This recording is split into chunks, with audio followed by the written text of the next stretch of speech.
If you've been following any of my channels, or as you get to know me a little bit, you'll see I'm actually a pretty laid-back dude. But when it comes to fighting trauma and anxiety, we're talking about your mortal enemy here. So although I am chill, I spend a lot of time on the water, on a kayak, fishing, or playing guitar for my other channel. When it comes down to business, and when it's time to fight, it is time to fight. And we're talking about no laughing matter here. Quick backstory is that I did live through childhood trauma. I have multiple degrees for whatever that's worth, got an online business, wrote a book, and all kinds of cool little accolades, which don't mean shit when it comes down to what I'm trying to get you to realize. You got to learn how to sit still and shut the F up. And what I mean by that is it's not comfortable.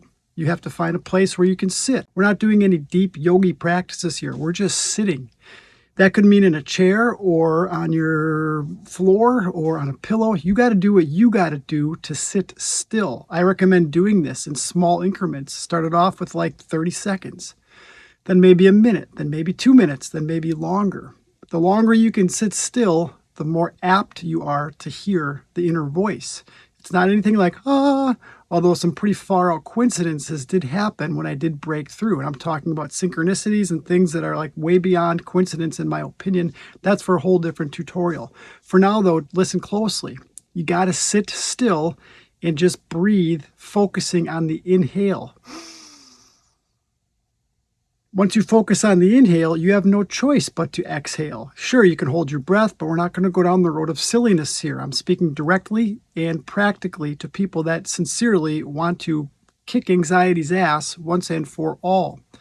So you're going to breathe in, maybe 3 seconds, 4 seconds. You're going to hold it, and then you're going to breathe out.